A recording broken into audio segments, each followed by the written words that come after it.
Ang hiyaw ng goma sa basang semento. Iyon ang unang tumatak sa isip ni Leo. Isang matinis, desperadong sigaw na sinundan ng isang malagapak na tunog. Isang tunog ng laman na sinalpok ng metal. Tumigil ang kotse. Diyos ko, Leo, may nabangga ako. Ang boses ni Marco ay basag, nanginginig.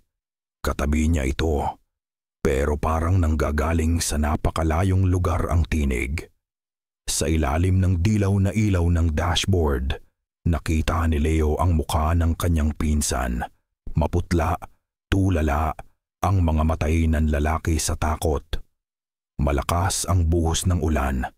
Bawat patak ay parang maliliit na batong humahampas sa bubong at salamin ng sasakyan. Ang mga windshield wiper ay humahagibis, pabalik-balik, pero hindi sapat para linawin ang gabing binalot ng tubig at dilim. Marco, huminahon ka! Sandali! Hinawakan ni Leo ang balikat ng pinsan. Matigas, malamig. Huminga ka. Pero hindi na humihinga si Leo. Pinipigil niya ang sarili niyang paghinga habang dahan-dahan niyang sinisilip kung ano ang nasa harapan nila. Sa abot ng ilaw ng sasakyan, doon, nakahandusay sa kalsada, ay isang itim na baboy. Maitim na parang gabi mismo, ang balahibo'y makintab sa pagkakabasa sa ulan. Hindi ito gumagalaw, baboy lang Marco. Sabi ni Leo sinisikap na pakalmahin hindi lang ang pinsan niya, kundi pati ang sarili. Isang aksidente lang, okay? Manatili ka dito. Itinulak ni Leo ang pinto ng kotse. Sinalubong siya ng malakas na hangin at buhos ng ulan na agad bumasa sa kanyang damit. Ang amoy ng basang lupa at halaman, pero may kasama. Isang pamilyar na amoy, pero baluktot. Matamis parang bulaklak, pero bulaklak na nagsisimula ng mabulok. Nilapitan niya ang hayop. Walang bahay sa paligid. Walang bakod na pwedeng pagmulan nito. Tanging ang madilim na kalsada. Ang makakapal na puno sa magkabilang gilid at ang higanting puno ng balete na nakatayo na parang isang bantay sa di kalayuan. Nang biglang may gumalaw. Mula sa likod ng dambuhalang puno ng balete sa gilid ng kalsada, isang anino ang humakbang papalabas. Isang babae. Nakatayo lang ito roon, ilang talampakan mula sa kanya. Nakasuot ng simpleng puting bestida na ngayon ay basa at nakalapat sa kanyang katawan na parang pangalawang balat.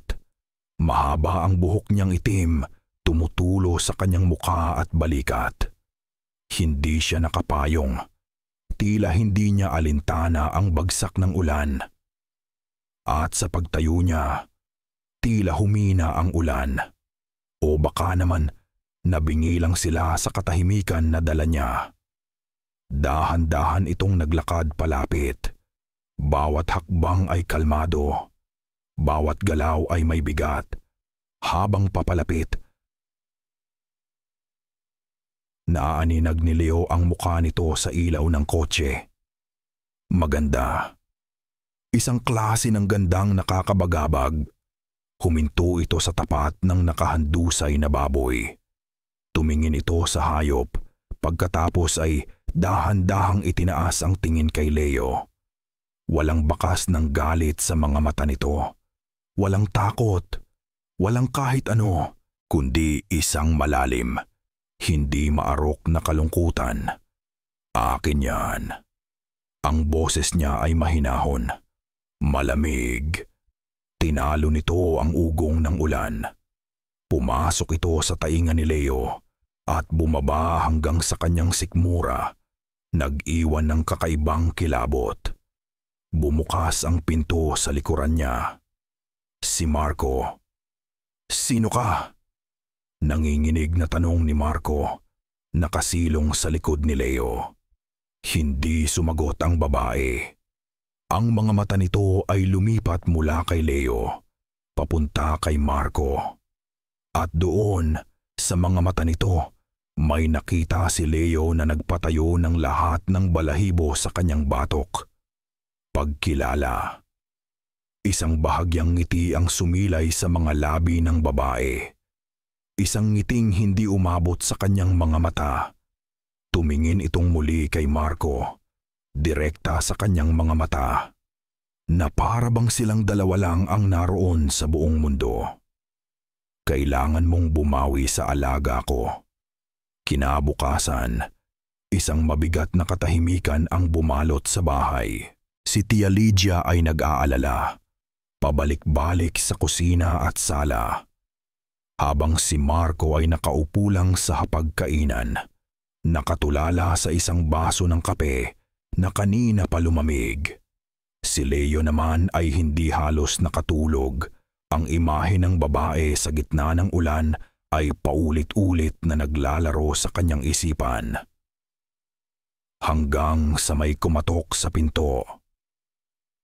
Isang katok na mahina, magalang. Nagkatinginan sila ni Tia Lydia. Sino naman ang bibisita ng ganito kaaga? Binuksan ni Tia Lydia ang pinto. At doon, nakatayo ang babae mula kagabi. Si Luna. Pero iba ang itsura niya ngayon. Nakaayos ang mahaba niyang buhok, nakatali sa likod. Nakasuot siya ng simpleng dilaw na bestida. May dala siyang isang maliit na kaldero at sa kanyang mga labi ay may isang matamis na ngiti. Ang gandang nakakabagabag kagabi ay naging isang gandang kaakit-akit sa liwanag ng umaga. "Magandang umaga po," sabi niya. Ang boses ay kasing lambing ng inaasahan. "Ako po pala si Luna. Ako yung kapitbahay niyo." Itinuro niya ang direksyon sa labas, sa bandang puno ng balete. "Nakita ko po kasi ang kotse niyo kagabi. Naisip ko, baka kailangan niyo ng pampainit ng tiyan. Nagluto po ako ng arroz caldo." Parang nabunutan ng tinik si Tia Lydia. "Ay, Hidya, salamat. Napakabait mo naman. Halika, pumasok ka." Pumasok si Luna. At sa paghakbang niya sa loob ng pamamahay nila, naramdaman ni Leo ang isang malamig na hihip ng hangin kahit na nakasara ang lahat ng bintana. "Marco, Leo, si Luna, ang bago nating kapitbahay." Masayang pagpapakilala ni Tia Lydia. Napatingala si Marco at sa isang iglap, ang pagkatulala niya ay napalitan ng pagkamangha. Para siyang isang taong nauuhaw na biglang nakakita ng tubig. "Hi!" Yun lang ang nasabi ni Marco, pero ang mga mata niya ay hindi na humiwalay kay Luna. Ngumiti si Luna kay Marco, isang ngiting tila para lang sa kanya. "Kamusta ang pakiramdam mo?" Inilapag ni Luna ang kaldero sa mesa. Kumuha si Tia Lydia ng mga mangkok. Habang nagsasalin si Luna ng mainit na lugaw, pinanood siya ni Leo. Bawat galaw nito ay perpekto, mahinhin. Ang tunog ng kutsara ni Luna habang hinahalo ang arroz caldo. Mabagal, paulit-ulit, na parang tunog ng isang makina. "Salamat talaga, Luna, ha?" sabi ni Tia Lydia. "Maupo ka muna. Sabayan mo na kami." "Nako, wag na po. Sa inyo po talaga yan." Magalang na sagot ni Luna, pero hindi ito umalis. Nanatili siyang nakatayo. Ang mga mata ay nakatuon pa rin kay Marco, na ngayon ay nagsimula ng kumain na parang ilang araw hindi nakakain. Hindi kumain si Leo. May kung anong bumabagabag sa kanya. Paano nalaman ni Luna kung saang bahay sila nakatira? Ang lugar na yun ay ilang metro pa ang layo sa kabahayan. Nang makaalis si Luna, matapos mangakong babalik para kunin ang kaldero, Tila nagbago ang hangin sa bahay. Si Marco ay biglang naging masigla. Nawala ang pagkabalisa. Ang tanging bukambibig niya ay kung gaano kabait at kaganda si Luna. Pati si Tia Lydia ay nahalina. Mamabahani, si Leo lang ang hindi mapakali. Lumabas siya ng bahay, dala ang isang balde ng tubig at sabon. Pinuntahan niya ang kotse. Doon, sa may fender sa harapan, naroon pa rin ang mantsa. Isang pilat ng itim na putik mula sa aksidente kagabi. Kinuskos niya ito ng basahan. Ayaw matanggal. Kumuha siya ng brush. Kinuskos niya ng mas madiin. Ang putik ay tila nakakapit sa pintura na parang bahagi na nito. Ibinuhos niya ang isang buong balde ng tubig. Pero dumaloy lang ito sa ibabaw ng putik na parang langis at ang mas nakakakilabot. Kahit tirik na tirik ang araw at tuyo na ang buong sasakyan, ang bahagi ng putik na iyon ay nanatiling mamasa-masa. Buong araw, ang imahe ng putik at ang ritmikong tunog ng kutsara ni Luna ang naglalaro sa isip ni Leo. Dumating ang gabi. Isang gabing tahimik. Masyadong tahimik. Nakahiga si Leo sa kanyang kama, pero gising na gising ang kanyang diwa. Paulit-ulit niyang pinapatakbo sa isip niya ang lahat. Ang babae, ang ngiti, ang aros kaldo, ang putik na ayaw matuyo.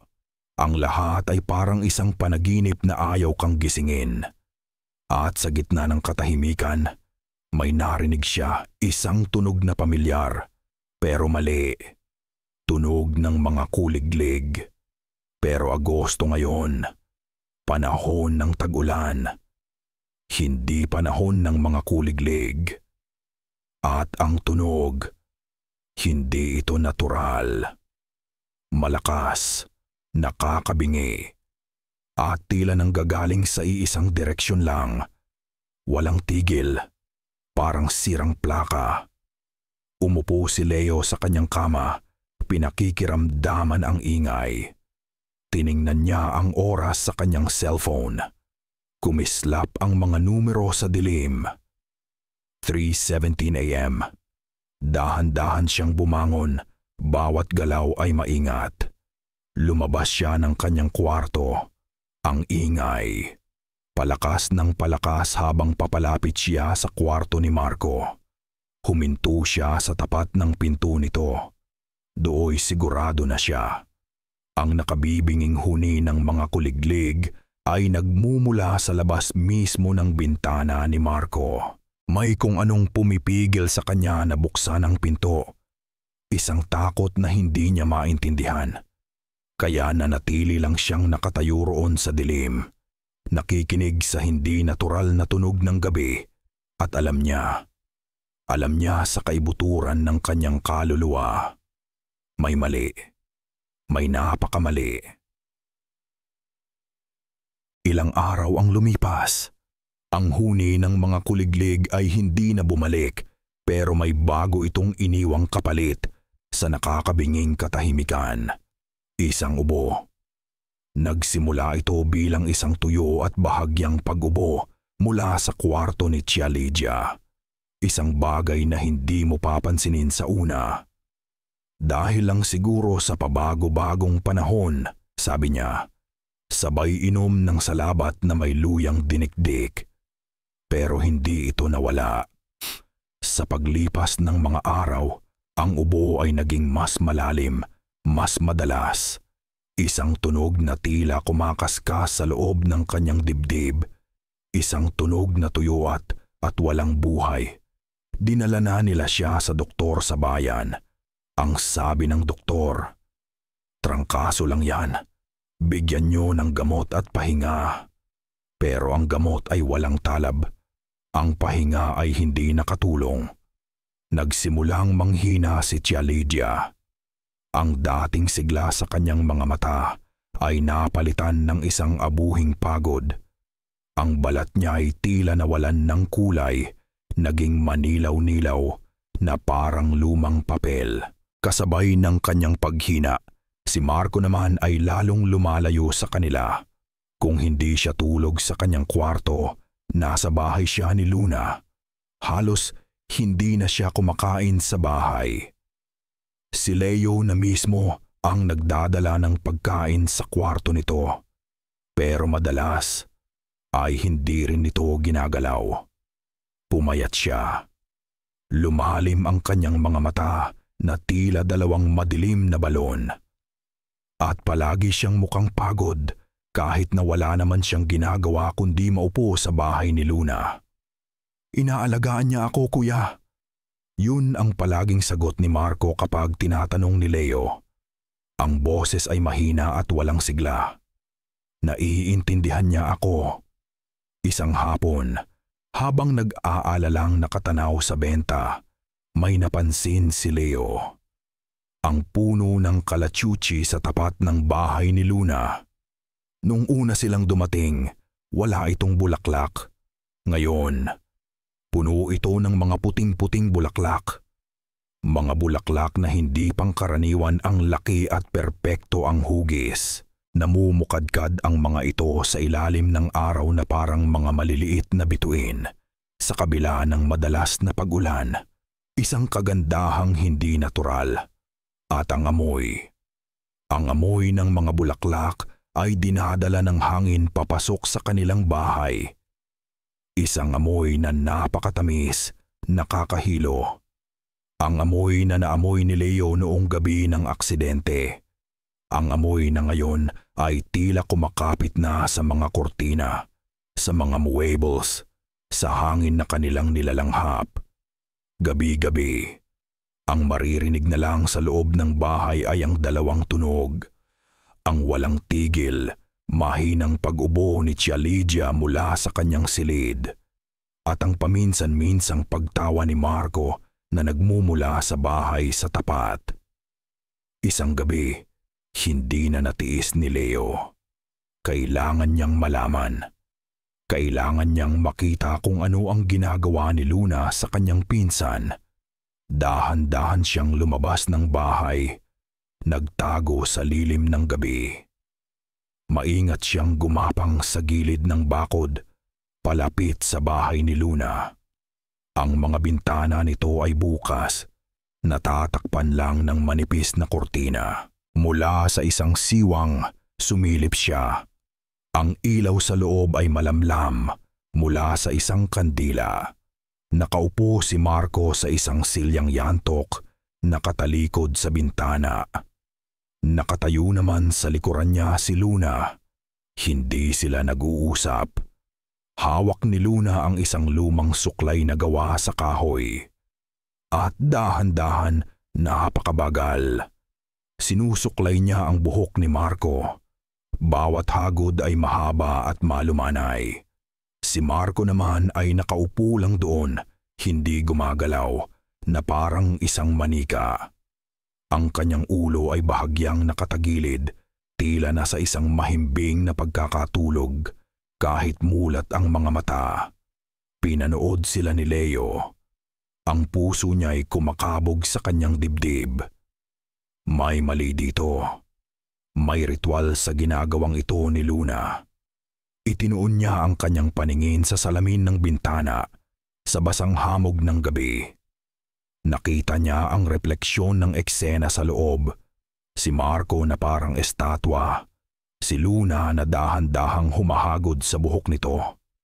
Pero, sandali, sa isang kisap mata, sa pagitan ng pagpatak ng hamog sa salamin, nag-iba ang anyo sa refleksyon.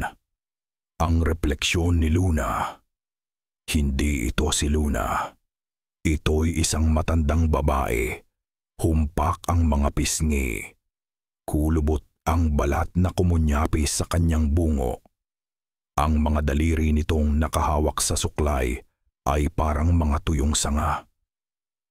At ang mga mata nito'y dalawang madilim na butas na walang buhay. Ang bawat hagod ng suklay ay tila hindi buhok ang sinusuklay, kundi kaluluwa. Isang kurap lang. Pagmulat niyang muli ng mga mata, ang refleksyon ay ang magandang si Luna na ulit, may bahagyang ngiti sa mga labi. Napaatras si Leo. Napasandal siya sa pader. Ang kamay ay nakatakip sa bibig para pigilan ang anumang sigaw. Malamig na pawis ang tumagaktak sa kanyang noo. Isang ilusyon, isang laro ng liwanag at salamin. Hindi. Alam niyang hindi. At sa katahimikan ng kanyang pagkatulala, dinig na dinig niya mula sa sarili nilang bahay ang mahina pero walang tigil na pag-ubo ni Tia Lydia. Sa sandaling iyon, nagkadugtong-dugtong ang lahat. Ang paghina ni Marco, ang pagkakasakit ng kanyang tiya, at ang halimuyak ng mga bulaklak na ngayon ay parang amoy na ng bulaklak sa isang lamay. Hindi na bumalik sa bahay si Leo. Pagkatapos ng kanyang nakita, ang mga paa niya ay kusa ng tumakbo palayo. Palayo sa bahay ni Luna, palayo sa sarili nilang bahay kung saan ang hangin ay lasong amoy kalachuchi. Tumakbo siya sa madilim na eskinita. Walang ibang naririnig kundi ang kabog ng sarili niyang dibdib at ang paulit-ulit na tunog ng ubo ng kanyang tiya sa kanyang isipan. Saan siya pupunta? Sa pulis? Sasabihin nilang nababaliw na siya. Sa doktor? Bibigyan lang siya ng pampakalma. May isang tao lang sa buong barangay na naiisip niya. Isang pangalan na madalas ikwento ng kanyang lola bilang isang biro. Pero may kasamang paggalang. Aling Rosita. Ang albularyo. Ang bahay nito ay nasa dulo ng barangay. Malapit sa sagingan. Isang maliit na kubo na halos natatabunan na ng mga halaman. Nag-aalangan siyang kumatok. Paano kung pagtawanan lang din siya? Pero nang marinig niyang muli sa kanyang isip ang ubo ni Tia Lydia, itinaas niya ang kanyang kamay at kumatok ng 3 beses. Matagal bago bumukas ang pinto. Isang siwang lang. Sumilip mula roon ang isang mukhang binubuo ng mga kulubot at 2 matang napakatalim. Anong kailangan ng isang taga-Maynila sa ganitong oras ng gabi? Ang boses ni Aling Rosita ay mahina, pero may bigat na parang tunog ng mga tuyong dahon. Tulong po. Halos pabulong na, sabi ni Leo. Kailangan ko po ng tulong nyo. Tinitigan siya ng matanda ng matagal. Tila sinusuri hindi lang ang kanyang mukha, kundi pati ang kanyang kaluluwa. Pagkatapos ay dahan-dahan nitong binuksan ng tuluyan ang pinto. Pumasok ka. Ang loob ng kubo ay masikip at amoy pinaghalong mga tuyong dahon, luya, at usok ng kandila. Isang maliit na ilaw mula sa gasera ang nagbibigay liwanag sa kwarto. Sa isang sulok ay isang maliit na altar na may mga imahe at mga botelyang hindi pamilyar. Umupo si Leo sa isang maliit na bangkong kahoy. At doon, sa ilalim ng titig ni Aling Rosita, ikinuwento niya ang lahat. Ang aksidente, ang itim na baboy, ang pagdating ni Luna mula sa puno ng balete, ang aros kaldo, ang putik sa kotse na hindi matuyo, ang huni ng kuliglig sa gitna ng gabi, ang unti-unting paghina ni Marco at Tia Lydia, ang pamumukadkad ng mga kalachuchi, at ang huli, ang refleksyon sa bintana. Habang nagsasalita si Leo, si Aling Rosita ay tahimik lang na nakikinig. Kinuha nito ang isang maliit na bayong. At mula roon ay naglabas ng isang dakok ng itim na buto ng kung anong halaman. Isinaboy niya ito sa isang bilaw, ang tunog ng mga buto. Isang tuyong kaluskos na nagpatingkad sa katahimikan. Nang matapos magkwento si Leo, Isang malalim na buntong hininga ang pinakawalan ng matanda. Tiningnan niya ang mga nakakalat na buto sa bilao. "Hindi ka nababaliw, iho," sabi ni Aling Rosita, ang mga matay nakapako sa mga buto. "Ang kinatatakutan mo ay totoo." "Ano po siya?" tanong ni Leo. Ang boses ay nanginginig. "Isang bangkilan," sagot ng matanda. "Isang uri ng aswang na hindi kumakain ng laman. Ang kinakain nito ay buhay ang lakas, ang sigla, ang hininga ng isang tao." Naramdaman ni Leo na nanlamig ang buo niyang katawan. Ang pagkabangga ni Marco sa alaga nito, iyon ang nagbukas ng pinto, patuloy ni Aling Rosita. Nakalikha ito ng isang utang na loob ng kaluluwa. Isang utang na hindi mababayaran ng pera. Ang kabayaran ay ang unti-unting pagkaubos ng buhay niya at ng pinakamahina sa inyong tahanan, ang iyong tiya. Tinuro ng matanda ang bintana sa direksyon ng kanilang bahay. Ang mga bulaklak na iyon, ang bawat talulot ay ninakaw na lakas mula sa pamilya mo. "Paano po? Paano namin siya lalabanan?" Desperadong tanong ni Leo. Dinampot ni Aling Rosita ang mga buto at isinilid pabalik sa bayong. Tumingin ito ng diretso kay Leo. Hindi siya nilalabanan ng lakas. Nilalabanan siya ng pananampalataya. Inilapag ng matanda ang kanyang tuyot ngunit mainit na kamay sa balikat ni Leo. "Ang pananampalataya mo ang pinakamalakas mong sandata. Pero ano pong gagawin ko? Kailangan ninyong putulin ang sumpa, isang ritual. Pero may kailangan kayong malaman bago nyo ito gawin, ang tunay niyang pangalan." Isang bagong pader ng kawalan ng pag-asa ang humarang kay Leo. "Paano po namin malalaman yun?" Hindi sumagot si Aling Rosita. Tumingin lang ito sa labas sa madilim na gabi. Pagkatapos ay bumaling itong muli kay Leo. Ang mga mata nito ay may halong awa at pagkaapurahan. "Bilisan ninyo, iho," babala ng matanda. Ang boses ay halos isang bulong na lang. "Malapit nang matapos ang pagbabangluksa para sa lola mo." "Ano pong ibig niyong sabihin?" 4 na pong araw, sabi ni Aling Rosita, at bawat salita ay may bigat. Sa loob ng 4 na pong araw, ang kaluluwa ng isang yumao ay malapit pa sa atin. Ang harang sa pagitan ng dalawang mundo ay manipis. Ito ang ginagamit ng bangkilan para palakasin ang kanyang kapangyarihan sa inyo. Huminga ito ng malalim. Huwag na huwag mong hahayaang matapos ang 4 na pong araw ng lola mo nang hindi napuputol ang sumpa. Dahil sa pagsara ng harang, isasara niya rin ang mga kaluluwa ng pamilya mo kasama niya. Ang sikat ng araw ay parang isang kasinungalingan. Naglakad si Leo pabalik. Ang mga salita ni Aling Rosita ay umuukit sa kanyang isip. 4 na pong araw, isang pangalan, isang sumpa. Ang mundo sa paligid niya ay nagising na. May mga tandang na tumitilaok, may mga tricycle na nagsisimula ng bumiyahe.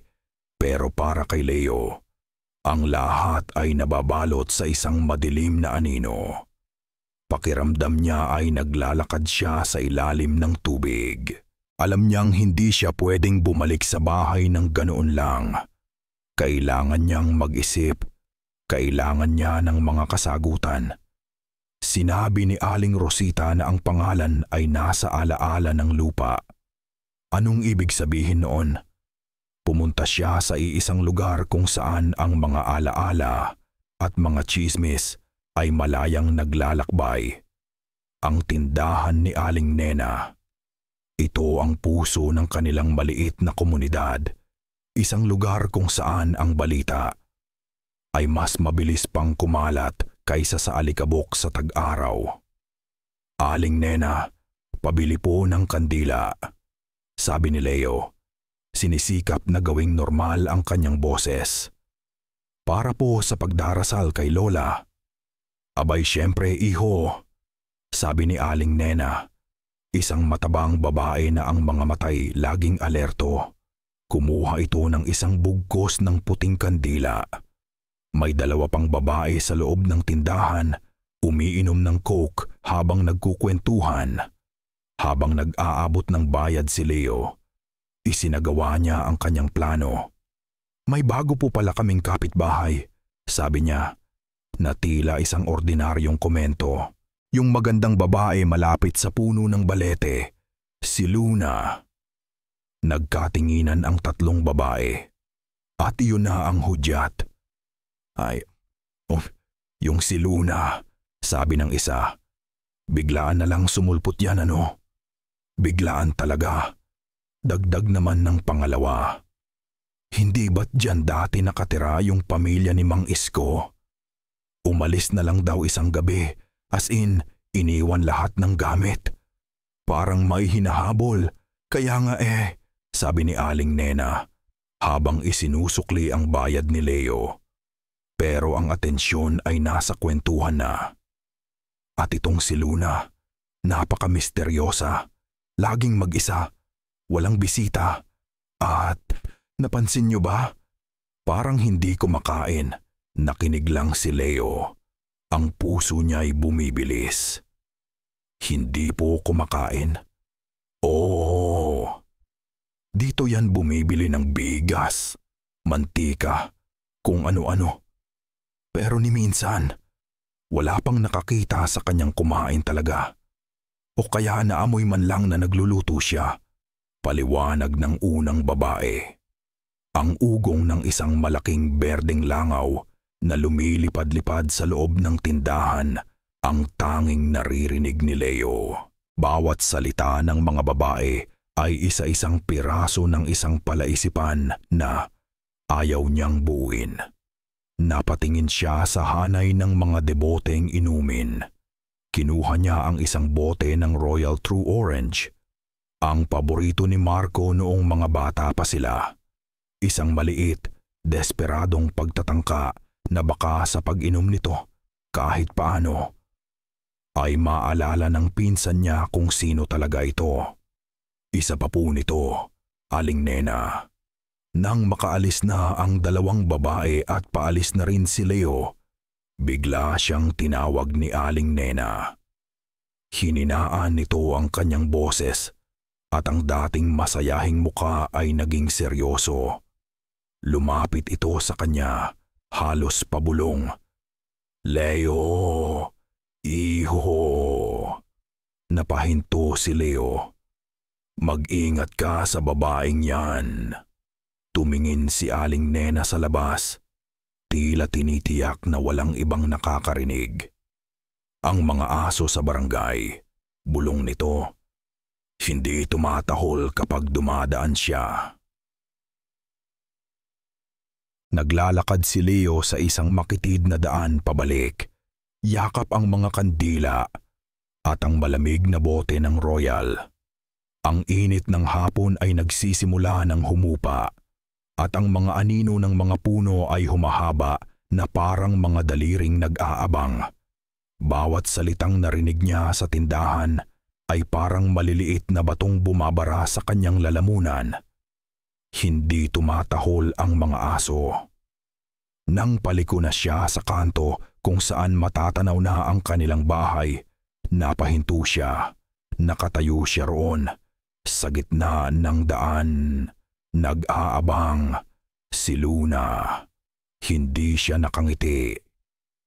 Ang dilaw na bestida niya ay tila nawalan ng kulay sa papalubo-balubog na araw.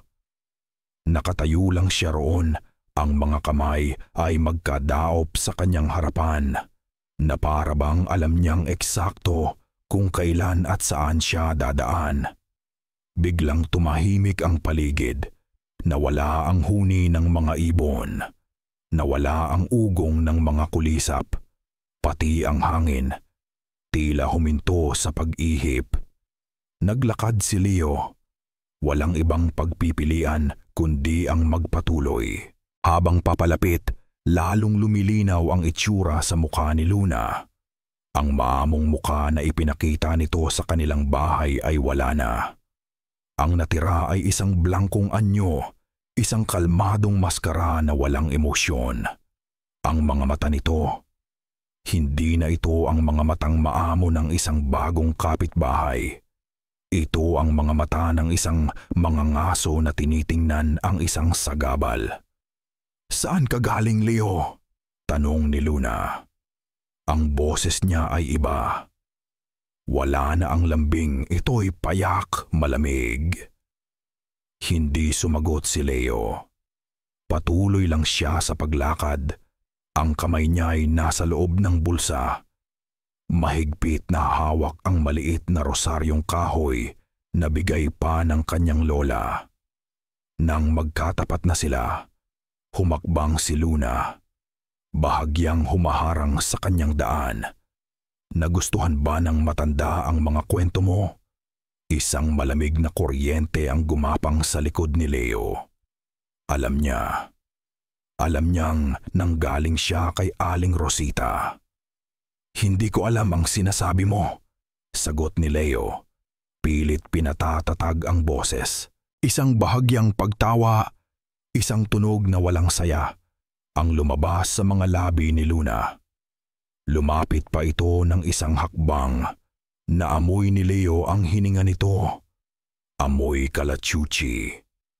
"Huwag kang magsinungaling, Leo. Hindi bagay sa'yo." Ibinaba nito ang tingin sa boteng hawak ni Leo. "Para kay Marco, mabuti yan. Gusto kong masaya siya." Itinaas niyang muli ang tingin. At ngayon, ang mga mata nito ay may kakaibang kislap. Isang kislap na posesibo at mapanganib. "Pamilya na kami ni Marco," bulong nito. "Bawat salita ay may diin. At inaalagaan ko ang pamilya ko." Ang ibig sabihin noon ay malinaw. Ikaw ang hindi kabilang. Tinalikuran na ito ni Leo para magpatuloy, pero bago pa siya makalayo, naramdaman niya ang isang dampi sa kanyang braso. Ang mga daliri ni Luna. Isang lamig na hindi galing sa hangin. Isang lamig na parang nanggaling sa ilalim ng lupa. Isang lamig na tumagos sa kanyang damit, sa kanyang balat, hanggang sa kanyang mga buto. Binitawan siya nito. "Huwag mong subukan ang pasensya ko, Leo." At tulad ng kanyang pagdating, naglakad lang ito palayo ng walang tunog, nilamon ng papalalim na mga anino. Naiwan si Leo na nakatayo roon, nanginginig. Hindi dahil sa takot. Nanginginig siya dahil sa lamig na iniwan ng mga daliri nito sa kanyang braso. Isang lamig na kahit sa ilalim ng natitirang init ng araw, ay ayaw umalis. Hakuidatogod. Hindi tumuloy si Leo pauwi. Ang lamig sa kanyang braso ay parang isang lason na gumagapang papasok sa kanyang mga ugat, paakyat sa kanyang puso. Ang pagbabanta ni Luna ay hindi lang mga salita. Ito'y isang sumpa na idinampi sa kanyang balat. Lumingon siya, at sa halip na tahakin ang daan pauwi, muli siyang tumakbo pabalik sa eskinita. Ang mga paay halos hindi sumasayad sa lupa. Isang destinasyon lang ang nasa isip niya. Nang marating niya ang kubo ni Aling Rosita, hindi na siya kumatok. Itinulak niya ang pinto na bahagyang nakaawang. Nadatanan niya ang matanda na nakaupo sa sahig sa harap ng isang maliit na lusong na bato. May dinidikdik itong kung anong mga ugat at dahon. Ang tunog ng pandikdik, tik-tik, tik-tik ay ritmiko at hindi nagmamadali. Isang malaking pagkakaiba sa nagwawalang kabog ng dibdib ni Leo. Ang hangin ay puno ng matapang na amoy ng luya. Alam niya, hingal na sabi ni Leo, napasandal sa hamba ng pinto. Aling Rosita, alam niyang nanggaling ako sa inyo. Hindi huminto sa pagdikdik ang matanda. Hindi rin ito tumingin. Alam ko, hinarang niya ako. Nagbanta siya. Nanginginig ang boses ni Leo habang ikinukwento ang nangyari. Ang malamig na dampi, ang mga salitang binitawan ni Luna. Nang matapos siya, huminto ang matanda. Ang biglaang katahimikan ay mas nakakabingi kaysa sa tunog ng pagdikdik. Dahan-dahan nitong ibinaba ang pandikdik. Tumingin ito kay Leo at sa mga mata nito wala ng awa. Tanging isang matigas na determinasyon. Panahon na, sabi nito. Panahon ng bawiin kung ano ang sa inyo. Tumayo si Aling Rosita. Lumapit ito sa isang maliit na aparador at binuksan ito.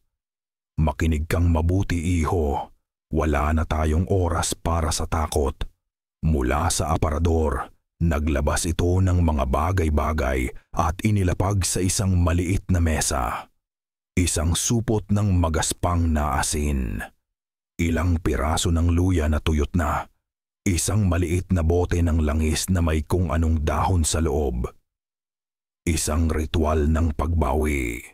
Paliwanag ng matanda. Kailangan ninyong gawin ito sa loob mismo ng bahay ninyo, kung saan pinakamalakas ang kapit ng sumpa. Kailangan mo ng asindagat, luya, at isang lumang litrato ng pamilya ninyo. Isang litrato kung saan kasama pa ang iyong lola. Kailan po namin ito gagawin? Sa gabi ng ika-39 na araw. Ang huling gabi bago magsara ang harang. Napalunok si Leo. Ilang araw na lang mula ngayon. Automatiko niyang kinapa ang kanyang pitaka at inilabas mula roon ang isang luma at lukot na litrato. Naroon silang lahat, ang kanyang lola, nakangiti ng malapad, si Tia Lydia na mas bata pa, si Marco na may isang ngiting pilyo, at siya, isang payat na teenager. Masaya sila, buo. Isang alaala mula sa isang mundong hindi pa napapasok ng dilim. Napahigpit ang hawak niya rito. Para sa kanila, gagawin niya ito para sa kanila. Pero Aling Rosita, ang pangalan, sabi niya, ang desperasyon ay bumabalik. Paano ko po mahahanap ang pangalan niya? Tumingin sa kanya ang matanda. Sinabi ko na sa'yo. Nasa alaala ng lupa ang pangalan niya. Ang lupang kinatatayuan ng bahay na iyon ay may sariling kwento. May mga naunang nanirahan dyan. May mga isinilang, may mga namatay. Hanapin mo ang kwento ng lupa. Bago pa makapagtanong muli si Leo, tumalikod si Aling Rosita at may kinuha mula sa ilalim ng sahig na kawayan. Isang bagay na nakabalot sa maruming tela. Dahan-dahan niya itong inilapag sa mesa. Nang buksan niya ang balot, nakita ni Leo ang isang punyal. Luma na ang talim ay may mga bakas na ng kalawang at ang hawakan ay yari sa maitim na kahoy. Ano po yan? Ito ang huling panlaban, sagot ni Aling Rosita. Ang boses ay seryoso. Kung hindi gumana ang pagbigkas sa pangalan, kung masyado na siyang malakas, ito ang gagamitin mo. Hinawakan ni Leo ang punyal. Malamig ito, pero iba sa lamig ni Luna. Ito ay isang lamig na may bigat ng kasaysayan.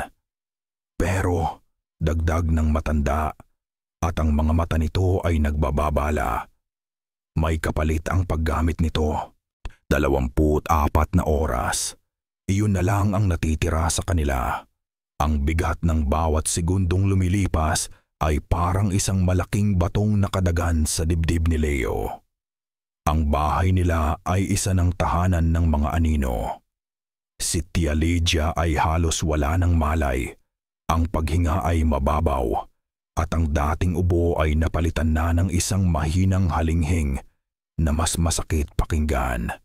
Si Marco naman. Si Marco ay isa ng guwang na katawan. Gumigising siya, kumikilos, pero ang mga mata niya'y blangko. Wala na roon ang kanyang pinsan. Isang anino na lang ang naglalakad sa mga pasilyo ng kanilang bahay. Paminsan-minsan ay ngumingiti sa kawalan. Ang amoy ng kalachuchi ay mas matindi pa kaysa dati. Pero ngayon, hindi na ito amoy ng bulaklak. Amoy na ito ng pagkabulok. Isang matamis na kabuktutan na kumakapit sa lahat. Nasa alaala ng lupa ang pangalan niya. Ang mga salita ni Aling Rosita ay paulit-ulit na tumutunog sa isip ni Leo. Paano? Paano niya hahanapin ang isang bagay na hindi niya alam kung ano ang anyo? Sa gitna ng kanyang desperasyon, isang ideya ang pumasok sa isip niya. Isang huling pag-asa. Ang kwarto ng kanyang lola. Hindi pa nila ito masyadong ginagalaw mula nang ito'y pumanaw. Doon, baka sakali, sa mga bagay na iniwan nito, ay may makita siyang sagot. Pumasok siya sa silid. Ang amoy dito ay iba. Amoy ng matagal nang nakasarang bintana, ng lumang damit, at ng insenso. Dito, tila hindi pa nakakapasok ang amoy ng kalachuchi. Ito'y isang sagradong lugar. Sa paanan ng kama ay ang lumang baul ng kanyang lola. Isang malaking baul na yari sa kahoy ng nara, puno ng mga gasgas at alaala. Dito nito itinatago ang lahat ng mahahalaga sa kanya. Lumuhod si Leo sa harap nito. Inangat niya ang mabigat na takip. Isang mahaba, tumataghoy na langit-ngit ang pumuno sa katahimian. Sinalubong siya ng amoy ng naphthalene balls at ng tuyong papel. Sa loob ay naroon ang buhay ng kanyang lola. Mga lumang album ng litrato, mga damit na maingat na nakatupi, mga sulat na nakatali ng liston. Ginalugad niya ang mga ito. Isa-isa, ang puso niya'y kumikirot sa bawat alaala. Nakita niya ang isang lumang prayer book at sa loob nito'y isang tuyong bulaklak ng sampagwita. Ang huling bulaklak na ibinigay niya rito noong bata pa siya. Hinawakan niya ito ng mariin. Isang sandali ng lakas. Halos nasa ilalim na siya ng baul. Isang pader ng kawalan ng pag-asa. Ang muling humarang sa kanya. Walang kahit anong pahiwatig. Akmang isasara na niya ang baul nang may makapa ang kanyang mga daliri sa ilalim ng lahat. Isang malaking sobre na naninilaw na. Nakasulat sa labas ang pangalan ng kanyang lolo. Binuksan niya ito. Sa loob ay mga papeles. Mga lumang dokumento na marupok na sa katagalan. Mga titulo ng lupa. Nagsimulang bumilis ang tibok ng puso ni Leo. Ang alaala ng lupa. Isa-isa niyang tiningnan ang mga titulo. Ang lupa kung saan nakatayo ang kanilang bahay, ang maliit na bukirin sa likod. Hanggang sa nakita niya ito. Isang hiwalay na titulo para sa isang maliit na lote sa tabi ng sa kanila. Ang lote kung saan nakatayo ngayon ang bahay ni Luna. Binasa niya ang mga detalye, ang mga daliri nanginginig habang hinahaplos ang mga kupas na tinta. Nakalista roon ang mga naunang may-ari, mga pangalang hindi niya kilala hanggang sa umabot siya sa isang partikular na pangalan. Ang pangalan ng babaeng huling nagmay-ari ng lupa bago ito napunta sa pamilya nila. Ama Luna. At sa tabi ng pangalan, may isang maliit na sulat kamay, gamit ang ibang tinta. Sulat ng kanyang lolo. 2 pangungusap lang, namatay sa panganganak. Hindi bininyagan. Ang gabi ay bumagsak na parang isang itim na kumot, mas mabigat at mas madilim kaysa karaniwan. Walang mga bituin, walang buwan. Tila pati ang langit ay nagluluksa para sa kung anong mangyayari. Ito na ang 39 na gabi. Sa sala ng kanilang bahay, nag-ahanda si Leo. Ang bawat galaw niya ay may bigat ng isang sundalong papunta sa digmaan. Maingat niyang inihiga si Tia Lydia sa isang banig sa gitna ng silid. Ang kanyang tiya ay isa na lamang anino. Ang paghinga ay halos isang bulong na lang ng hangin. Si Marco naman ay pinainom niya ng isang tsaang Ziovi na bigay ni Aling Rosita, isang pampakalma na may halong pampatulog. Nakaupo ito ngayon sa isang silya sa sulok, ang mga matay nakapikit, pero ang mukha ay puno ng isang hindi maipaliwanag na pighati. Sinimulan ni Leo ang ritual. Kinuha niya ang asin dagat. Dahan-dahan sa nanginginig na kamay. Lumakad siya paikot sa banig ni Tia Lydia. Binubudbod ang asin sa sahig, lumilikha ng isang puting bilog ng proteksyon. Habang ginagawa niya ito, dinarasal niya sa kanyang isip ang lahat ng dasal na alam niya. Ama namin, Aba Ginoong Maria. Pagkatapos kinuha niya ang mga piraso ng luya at inilagay sa 4 na sulok ng sala, sa hilaga, timog, silangan at kanluran. Ang huli, ang lumang litrato ng kanilang pamilya. Itinayo niya ito sa isang maliit na mesa sa tabi ng banig, katabi ng isang kandilang sinindihan niya. Sa liwanag ng apoy, ang mga nakangiting mukha sa litrato ay tila nabuhay at nagmamasid.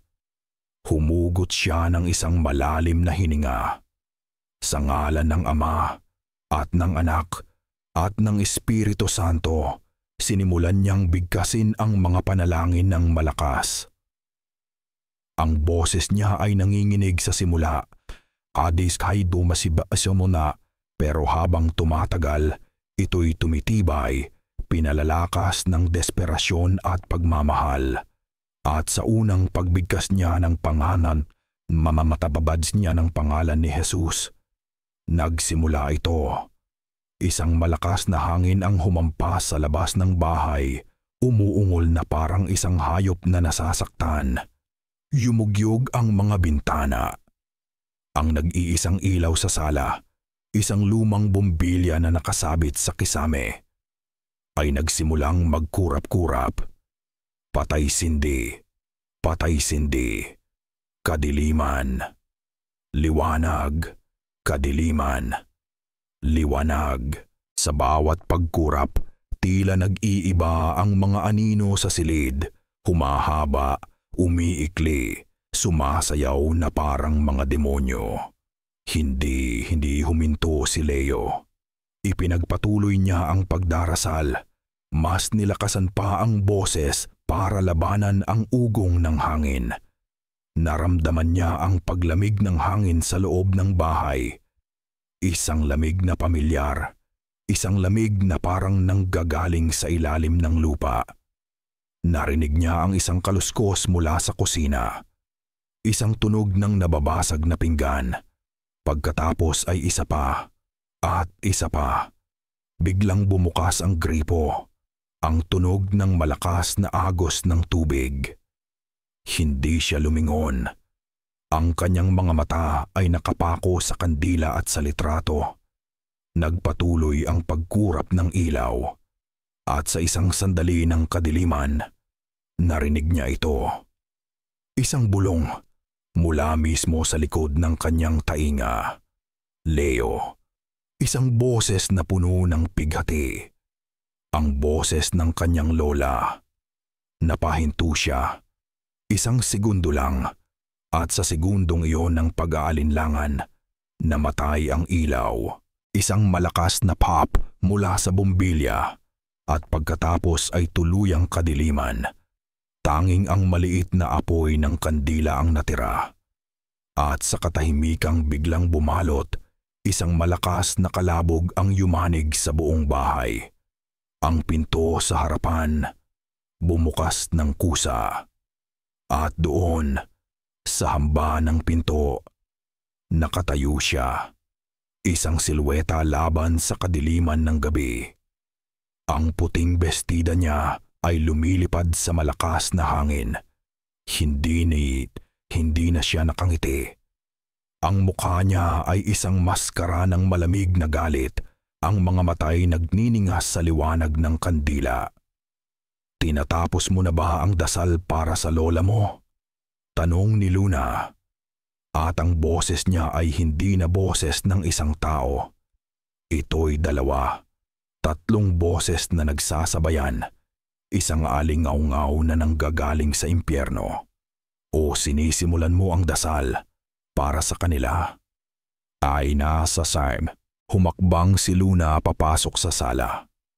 Sa bawat tapak niya sa sahig, ang bilog na asin ay umuusok at nag-aalab na parang mga baga. Pero hindi siya pinipigilan nito. Dahan-dahan siyang lumakad palapit, ang mga matay nakatuon kay Leo. Isang predator na walang balak pakawalan ang kanyang biktima. "Dasal?" tanong ni Luna. Ang magkakapatong na boses ay puno ng pang-uuyam. "Yan lang ba ang kaya mo, Leo?" Itinaas niya ang isang kamay. Ang mga libro sa istante ay biglang lumipad.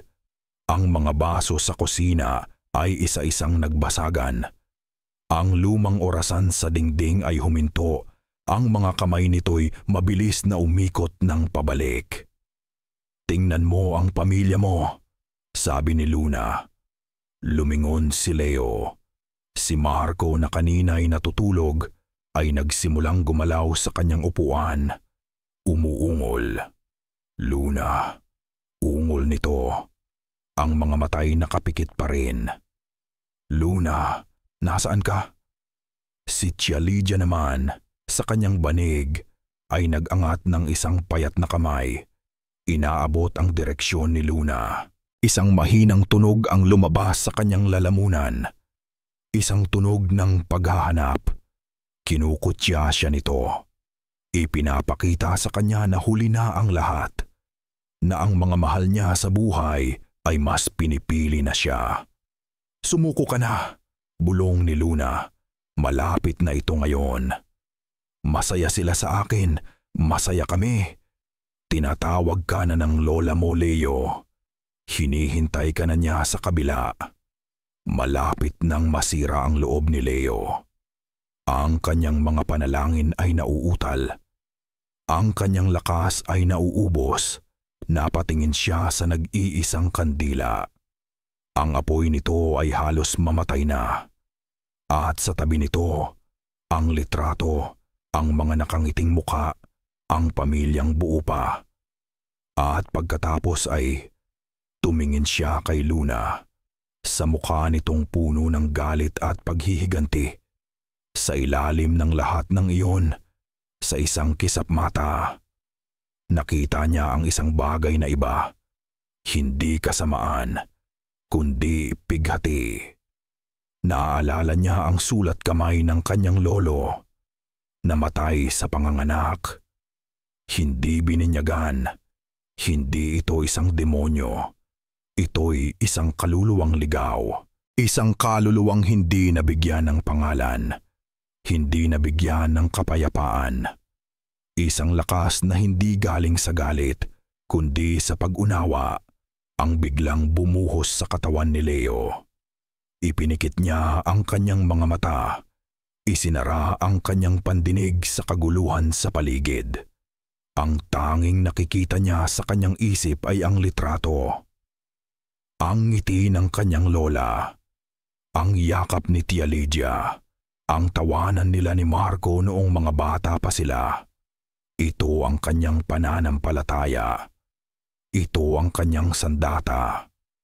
Pagmulat niyang muli ng mga mata, ang takot ay wala na. Napalitan ito ng isang matatag na awa.